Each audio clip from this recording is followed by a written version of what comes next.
Hi ಎಲ್ಲರಿಗೂ ನಮಸ್ಕಾರ. ನಾನು ನಿಮ್ಮ Pavitra. Welcome to my YouTube channel ನನ್ನ ಕಥಾಪಯಣ. ನನ್ನ ಚಾನಲ್ ಸಬ್ಸ್ಕ್ರೈಬ್ ಮಾಡಿಕೊಂಡು ಪ್ರೋತ್ಸಾಹಿಸಿ. ವಿಧಿ ನಿಶ್ಚಿತ ಅನುಬಂಧ ಎಪಿಸೋಡ್ 5.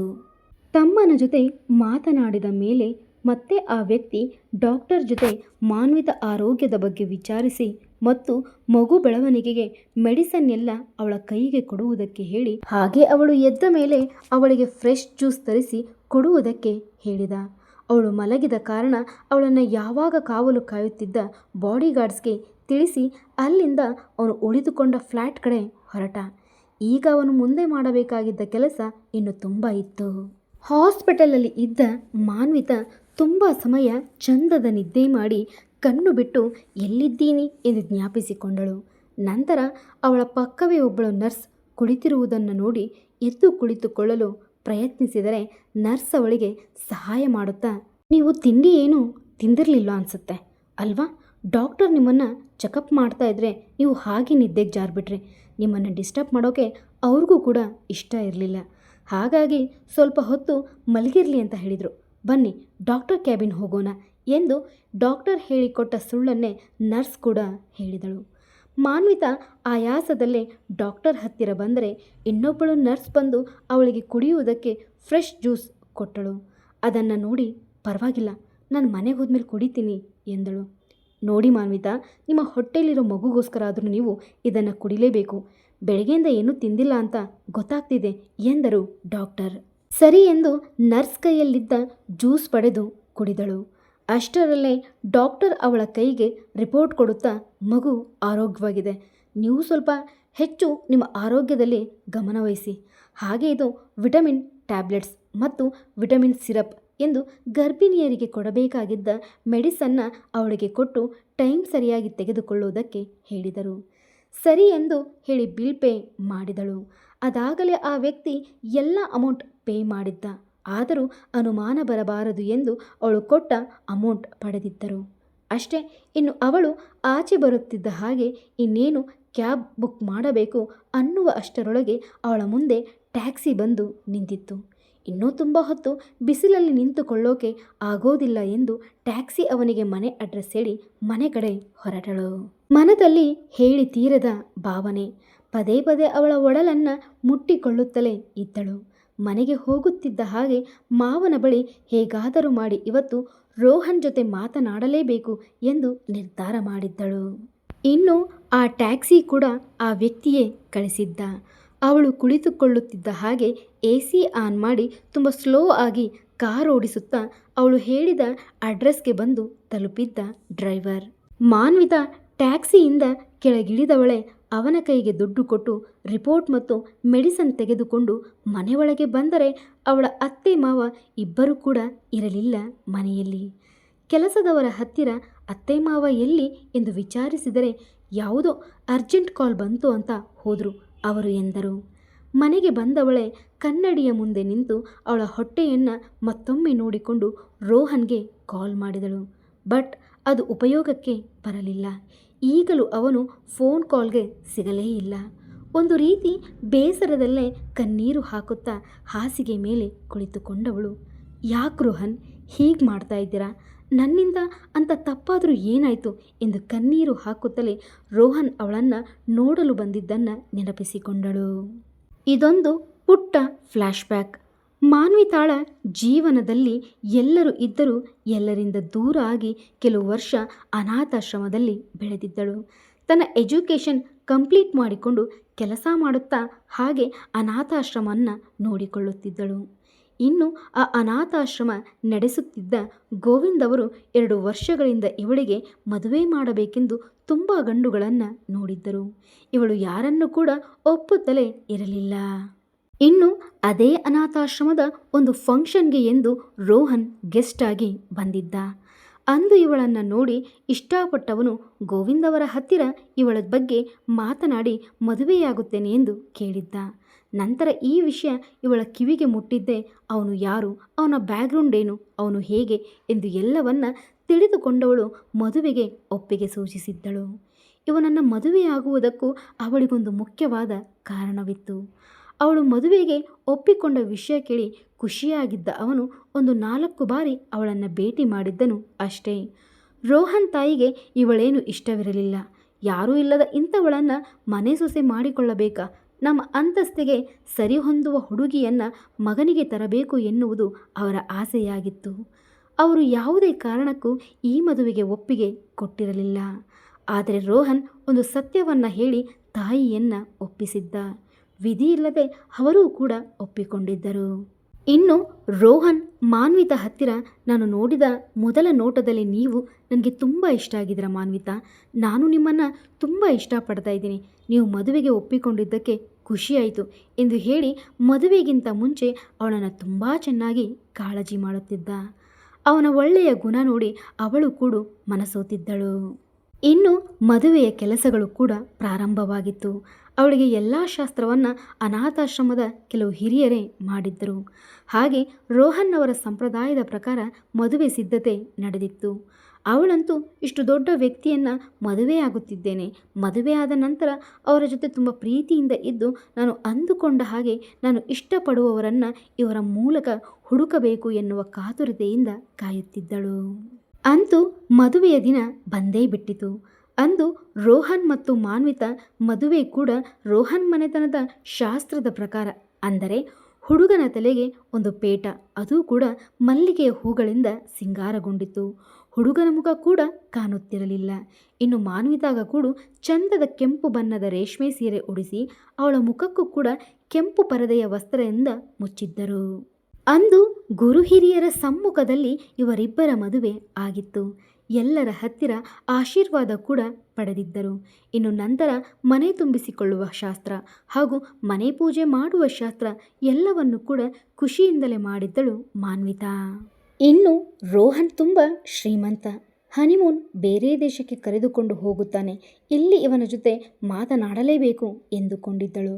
ಆದರೆ ಅವನು, ನನ್ನ ಮದುವೆಗೆ ನನ್ನ ಬಿಸ್ನೆಸ್ ಪಾರ್ಟ್ನರ್ ಎಷ್ಟೋ ಜನ ಬಂದಿಲ್ಲ, ಸೊ ಅವರಿಗೆಲ್ಲ ಡಿನ್ನರ್ ಪಾರ್ಟಿ ಕೊಟ್ಟು ಅದೇ 7 ಸ್ಟಾರ್ ಹೋಟೆಲಲ್ಲಿ ನಮ್ಮಿಬ್ಬರ ಫಸ್ಟ್ ನೈಟ್ ಎಂದು ಹೇಳಿ ಅವಳ ಕೆನ್ನೆಯನ್ನು ತಟ್ಟಿದ್ದ. ಮಾನ್ವಿತಾ ಕೂಡ ವಿಧಿ ಇಲ್ಲದೆ ಒಪ್ಪಿಕೊಂಡಿದ್ದಳು. ಅದೂ ಅಲ್ಲದೆ ರೋಹನ್ ಮೂಲಕ ಎಷ್ಟೋ ವಿಷಯಗಳನ್ನು ತಿಳಿದುಕೊಳ್ಳಬೇಕಾಗಿತ್ತು. ಹಾಗೆ ಎಷ್ಟೋ ವಿಷಯಗಳನ್ನು ಅವಳು ಕೂಡ ಹೇಳಬೇಕಾಗಿತ್ತು. ಅವಳು ಅಂದುಕೊಂಡಿದ್ದೇ ಒಂದು, ಆಗಿದ್ದೇ ಮತ್ತೊಂದು. ಮದುವೆಯಾದ ಮೇಲೆ ಪ್ರತಿಯೊಂದು ಹೆಣ್ಣು ಮಕ್ಕಳ ಜೀವನದಲ್ಲಿ ಇದು ಇದ್ದೇ ಇರುತ್ತೆ ಎನ್ನುವುದು ಅವಳಿಗೂ ಕೂಡ ಗೊತ್ತಿತ್ತು. ಅವನ ಜೊತೆ ಅತಿ ಹೆಚ್ಚಾಗಿ ಬೆರೆಯದೇ ಇದ್ದರೂ ಕೂಡ ಗಂಡ ಎನ್ನುವ ಭಾವನೆ ಅವಳ ಮನದಲ್ಲಿ ತುಂಬಿಕೊಂಡಿತ್ತು. ಇನ್ನು ಅಂದು ಮದುವೆಯಾದರೂ ಕೂಡ ಇಬ್ಬರು ಬೇರೆ ಬೇರೆ ರೂಮಿನಲ್ಲಿ ಉಳಿದುಕೊಂಡಿದ್ದರು. ರೋಹನ್ ತಾಯಿ ಬೇಕು ಅಂತಾನೆ ಅವಳ ಮೇಲೆ ಯಾವಾಗಲೂ ಸಿಡಿಮಿಡಿ ಮಾಡುತ್ತಲೇ ಇದ್ದರು. ಚಿಕ್ಕ ವಯಸ್ಸಿನಿಂದ ಇದೆಲ್ಲ ನೋಡುತ್ತಾ ಬಂದವಳಿಗೆ ಇವರ ಪ್ರೀತಿ ಗೆಲ್ಲಬೇಕು ಎನ್ನುವುದಷ್ಟೇ ಅವಳ ತಲೆಯಲ್ಲಿ ಇದ್ದದ್ದು. ಇನ್ನು ಮರುದಿನ ಅದೇ ಹೋಟೆಲ್ ಡಿನ್ನರ್ ಪಾರ್ಟಿ ಆದಮೇಲೆ ರೋಹನ್ ಅವಳ ಹತ್ತಿರ ಬಂದಾಗ ಅವನ ಜೊತೆ ತುಂಬ ಪ್ರೀತಿಯಿಂದ ಮಾತಾಡಿ ಕೆಲವು ವಿಷಯ ಕೇಳಿಕೊಳ್ಳಬೇಕು, ಹಾಗೆ ನನಗೆ ಬೇಕಾದವರ ಬಗ್ಗೆ ವಿಷಯ ಮುಟ್ಟಿಸಬೇಕು ಎನ್ನುವುದು ಅವಳ ತೆರೆಯಲ್ಲಿ ತುಂಬಿಕೊಂಡಿತ್ತು. ಆದರೆ ಅಂದು ಅವಳು ಊಹಿಸಿದ್ದಕ್ಕಿಂತ ವಿರುದ್ಧವಾಗಿಯೇ ಅಲ್ಲಿ ನಡೆದಿತ್ತು. ಮರುದಿನ ಬೆಳಿಗ್ಗೆ ಎಚ್ಚರ ಆದಾಗ ಅವಳಿಗೆ ಏನೂ ನೆನಪಿಲ್ಲದಿದ್ದರೂ ಸ್ವಲ್ಪ ಮನಸ್ಸಿಗೆ ಬೇಸರವಾಗಿತ್ತು. ಆ ದಿನ ನೊಂದುಕೊಂಡಿದ್ದರೂ ಕೂಡ ರೋಹನ್ ಬಂದ ಮೇಲೆ ಎಲ್ಲವನ್ನ ಹೇಳಿಕೊಂಡು ಅವಳ ಪ್ರೀತಿಯಿಂದಲೇ ಅವನ ಸಹಾಯವನ್ನು ಪಡೆಯಬೇಕೆನ್ನುವುದು ಅವಳ ಮನದಲ್ಲಿ ಕೂಡ ಇತ್ತು. ಆದರೆ ಅದ್ಯಾವುದೂ ಆಗಿರಲಿಲ್ಲ. ಈಗ ಅದನ್ನೆಲ್ಲ ನೆನಪಿಸಿಕೊಂಡವಳು, ನನಗೆ ಇಷ್ಟು ಬೇಗ ಇದೆಲ್ಲ ಆಗುತ್ತೆ ಅಂತ ಗೊತ್ತೇ ಇರಲಿಲ್ಲ ರೋಹನ್. ನಮ್ಮಿಬ್ಬರ ಫಸ್ಟ್ ನೈಟ್ ಅವತ್ತು ಆಗಿರಲಿಲ್ಲ ಅಂದಿದ್ರೆ ನಾನು ನಿಮ್ಮ ಹತ್ರ ಎಲ್ಲ ಹೇಳ್ಕೊಳ್ತಿದ್ದೆ. ಆಗ ಒಂದು ಕ್ಲಾರಿಟಿ ಆದರೂ ನನಗೆ ಸಿಗ್ತಾಯಿತ್ತು. ಈಗ 2 ತಿಂಗಳ ಮೇಲಾಯಿತು. ನನ್ನ ಮುಖ ನೀವು ನೋಡಿಲ್ಲ, ನಿಮ್ಮ ಮುಖ ನಾನು ನೋಡಿಲ್ಲ. ನಿಮ್ಮನ್ನು ಮದುವೆಯಾಗೋ ನಿರ್ಧಾರದಲ್ಲಿ ನಾನೇನಾದರೂ ತಪ್ಪು ಮಾಡಿದ್ನಾ ಅನ್ನೋ ಯೋಚನೆ ಕಾಡ್ತಿದೆ. ನನ್ನ ನೋಡೋಕೆ ಬಂದ ಅಷ್ಟು ಹುಡುಗರಲ್ಲಿ ಎಲ್ಲರನ್ನೂ ಬಿಟ್ಟು ನಿಮ್ಮನ್ನೇ ಆಯ್ಕೆ ಮಾಡಿಕೊಂಡಿದ್ದು ನನ್ನ ಕೆಲಸ ಕೂಡ ಆಗಬೇಕಾಗಿತ್ತು. ಆದರೆ ಅದೆಲ್ಲದರ ಮುಂಚೆ ನಿಮ್ಮ ಮಗು ನನ್ನ ಹೊಟ್ಟೆಯಲ್ಲಿ ಬೆಳೀತಾ ಇದೆ. ಪ್ಲೀಸ್ ರೋಹನ್, ಆದಷ್ಟು ಬೇಗ ನೀವು ಬನ್ನಿ. ನಿಮ್ಮ ಹತ್ತಿರ ನಾನು ತಾಯಿಯಾಗುತ್ತಿರೋ ವಿಷಯ ಹೇಳಬೇಕು. ಅದರ ಜೊತೆ ಇನ್ನೊಂದು ಮುಖ್ಯ ವಿಷಯ ನಾನು ಹೇಳಿಕೊಳ್ಳಲೇಬೇಕು ಎಂದು ಯೋಚಿಸುತ್ತಿದ್ದವಳ ಕಣ್ಣಲ್ಲಿ ಕಣ್ಣೀರು ಜಾರುತ್ತಿತ್ತು. ನಂತರ ಗೋಡೆ ಮೇಲೆ ಹಾಕಿದ್ದ ರೋಹನ್ ಫೋಟೋ ನೋಡುತ್ತಾ ಸುಮ್ಮನೆ ಕುಳಿತುಕೊಂಡಿದ್ದಳು. ಅಷ್ಟರಲ್ಲೇ ಅವಳ ಮಾವ ಅವಳ ನಂಬರ್ಗೆ ಕಾಲ್ ಮಾಡಿ, ಮಾನ್ವಿತಾ, ನಮ್ಮ ದೂರದ ಸಂಬಂಧಿಕರಿಗೆ ಒಂದು ಸಮಸ್ಯೆ ಆಗಿದೆ, ಅದಕ್ಕೆ ನಾನು ನಿಮ್ಮತ್ತೆ ಬಂದಿದ್ದೀವಿ, ನಾಳೆ ಸಂಜೆ ಅಷ್ಟರಲ್ಲಿ ಬರ್ತೀವಿ, ಹಾಗೆ ನಾಳೆ ರೋಹನ್ ಬರ್ತಾ ಇದ್ದಾನೆ ಎಂದು ಹೇಳಿದರು. ಅದನ್ನು ಕೇಳಿದವಳ ಮನದಲ್ಲಿ ಖುಷಿ ಹೆಚ್ಚಾಗಿತ್ತು. ಹೌದಾ ಮಾವ, ಪ್ಲೀಸ್ ಆದಷ್ಟು ಬೇಗ ಬನ್ನಿ, ನಾನು ಒಬ್ಬಳೇ ಇರೋಕೆ ಒಂದು ರೀತಿ ಬೇಜಾರು ಎಂದಳು. ಅವರು ಕೂಡ ಸರಿ, ಏನು ಬೇಜಾರು ಮಾಡ್ಕೋಬೇಡಮ್ಮ, ಕೆಲಸದವರು ಇದ್ದಾರೆ, ಇವತ್ತೊಂದು ದಿನ ಹೇಗೋ ಕಾಲ ಕಳೆದು ಬಿಡು ಎಂದವರು ಅವಳ ಜೊತೆ ಹೆಚ್ಚು ಮಾತನಾಡದೆ ಕಾಲ್ ಕಟ್ ಮಾಡಿದ್ದರು. ಇವಳು ನಾಳೆ ರೋಹನ್ ಬರುತ್ತಾನೆ, ನಾವಿಬ್ಬರು ಅಪ್ಪ ಅಮ್ಮ ಆಗುತ್ತಿರುವ ಖುಷಿಯ ವಿಚಾರ ಹೇಗೆ ವ್ಯಕ್ತಪಡಿಸುವುದು ಎಂದು ಅದರ ಬಗ್ಗೆ 1000 ಕನಸು ಕಾಣುತ್ತಿದ್ದರೆ ಅಷ್ಟರಲ್ಲೇ ಮನೆಯ ಕಾಲಿಂಗ್ ಬೆಲ್ ಆಗಿತ್ತು. ಯಾರು ಎಂದು ಹೋಗಿ ನೋಡಿದರೆ ವಾಚ್ಮ್ಯಾನ್ ಬಂದು, ಮೇಡಮ್, ಇದು ಮದುವೆ ಆಲ್ಬಮ್ ಅಂತೆ, ಫೋಟೋಗ್ರಾಫರ್ ಬೇರೆ ಯಾವುದೋ ಮದುವೆ ಒಪ್ಪಿಕೊಂಡ ಕಾರಣ ಇಷ್ಟು ದಿನ ತಂದು ಕೊಡೋಕೆ ಆಗಿರಲಿಲ್ವಂತೆ, ಅದಕ್ಕೆ ಇವತ್ತು ಬಂದು ಕೊಟ್ಟೋಗಿದ್ದಾನೆ, ನಿಮಗೆ ಕೊಡೋಣ ಅಂತ ಬಂದೆ ಎಂದು ಅವಳ ಕೈಗೆ ಆಲ್ಬಮ್ ಕೊಟ್ಟು ಹೊರಟು ಬಿಟ್ಟ. ಇವಳು ಖುಷಿಯಲ್ಲೇ ಒಳ ಬಂದವಳು ಸೋಫಾ ಮೇಲೆ ಕುಳಿತು ಆಲ್ಬಮ್ ತೆರೆದು ನೋಡಲು ಪ್ರಾರಂಭಿಸಿದಳು. ಒಂದರ ಮೇಲೆ ಒಂದು ಎಲ್ಲ ಫೋಟೋಗಳನ್ನು ನೋಡುತ್ತಲೇ ಇದ್ದಳು. ಎಲ್ಲ ಫೋಟೋದಲ್ಲೂ ಕೂಡ ಇವನ ಮುಖದ ಮೇಲೆ ಮಲ್ಲಿಗೆ ಹೂವಿನ ಪೇಟ ಇದ್ದರೆ ಇವಳ ಮೇಲೆ ಕೆಂಪು ವಸ್ತ್ರದಿಂದ ಮುಚ್ಚಿತ್ತು.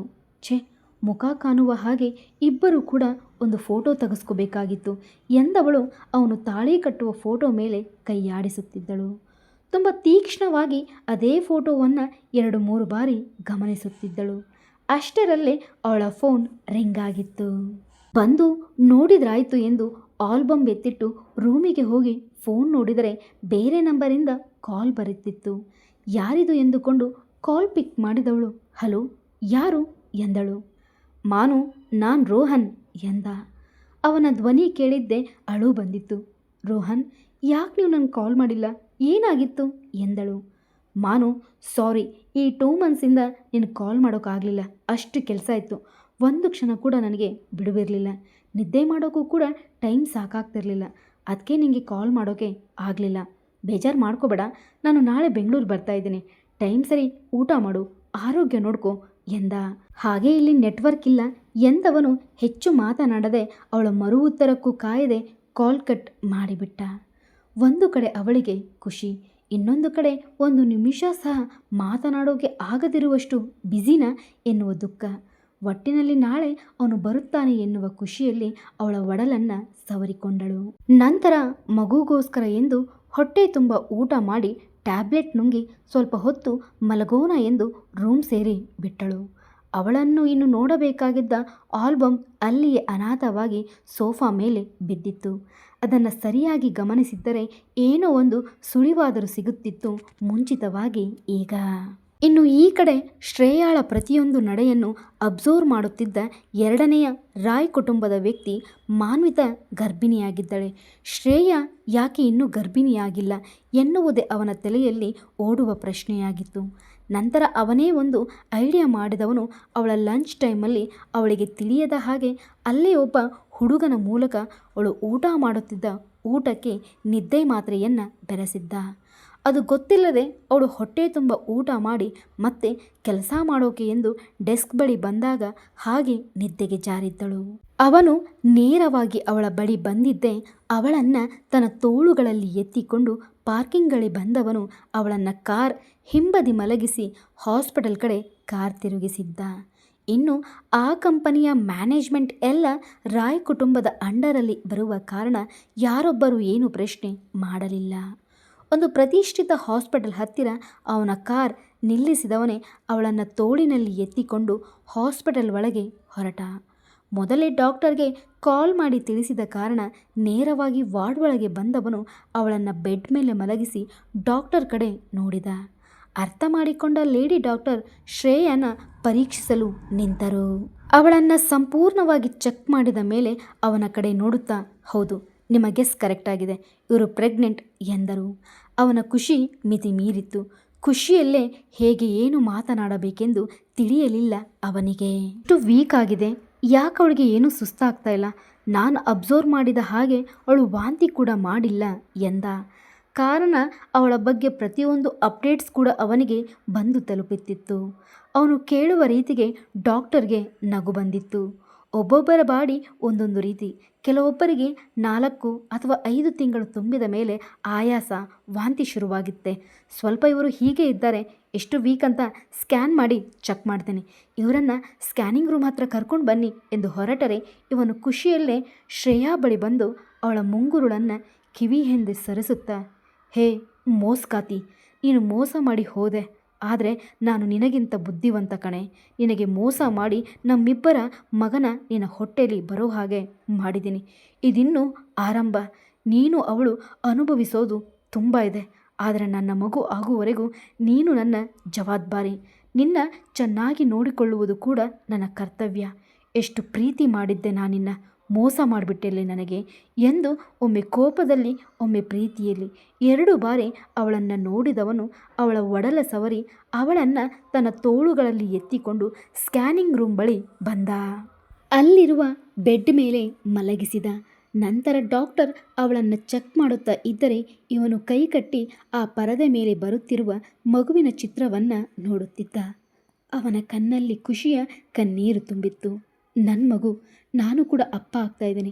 ಬೆಳಿಗ್ಗೆ ಅಣ್ಣ ತಂದೆ ಆಗ್ತಾ ಇದ್ದೀನಿ ಅಂತ ಕೇಳಿದಾಗ ನಾನು ಯಾವಾಗ ಅಪ್ಪ ಆಗೋದು ಅಂತ ಬಯಸಿತ್ತು ನನ್ನ ಮನಸ್ಸು. ಇಷ್ಟು ಬೇಗ ಅಂತ ಅಂದ್ಕೊಂಡಿರಲಿಲ್ಲ ಎಂದು ಮಗುವನ್ನೇ ನೋಡುತ್ತಿದ್ದ. ಡಾಕ್ಟರ್ ಚೆಕ್ ಮಾಡಿ 6 ವೀಕ್ ಪ್ರೆಗ್ನೆಂಟ್ ಆಗಿದ್ದಾರೆ, ಹೆಲ್ದಿ ಆಗಿದ್ದಾರೆ. ಸ್ವಲ್ಪ ಲೋ ಬಿ ಪಿ ಇದೆ. ಬೇರೆ ಯಾವುದೋ ವಿಷಯಕ್ಕೆ ಟೆನ್ಷನ್ ಮಾಡ್ಕೊಳ್ತಿದ್ದಾರೆ. ಜೊತೆಗೆ ಇವರ ಆರೋಗ್ಯದ ಕಡೆ ಗಮನ ಕೂಡ ಕೊಡಬೇಕು ಎಂದು ಅವನ ಜೊತೆ ಮಾತನಾಡುತ್ತಿದ್ದರೆ ಇನ್ಯಾರ ಬಗ್ಗೆ ಯೋಚನೆ ಮಾಡ್ತಾಳೆ, ಆ ಅಭಿ ಬಗ್ಗೆ ಯೋಚನೆ ಮಾಡ್ತಿರ್ತಾಳೆ ಎಂದವನು ಅಷ್ಟೇ ಕೋಪದಲ್ಲಿ ಅವನ ಕೈ ಮುಷ್ಟಿ ಕಟ್ಟಿದ್ದ.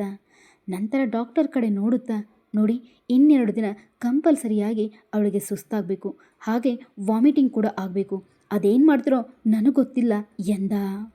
ಅವನನ್ನೇ ವಿಚಿತ್ರವಾಗಿ ನೋಡುತ್ತಿದ್ದರು ಡಾಕ್ಟರ್. ಎಲ್ಲರೂ ಹೆಂಡತಿಗೆ ವಾಮಿಟ್ ಆಗೋದನ್ನು ಬೇಡ ಅಂತ ಯೋಚನೆ ಮಾಡಿದರೆ ಇವನೇನಪ್ಪ ವಿಚಿತ್ರವಾಗಿ ಎಂದು ಅವರ ಮುಖಭಾವವನ್ನು ಗಮನಿಸಿದವನು ಅವರ ಜೊತೆ 2 ನಿಮಿಷ ಮಾತನಾಡಿದನು ಅಷ್ಟೇ.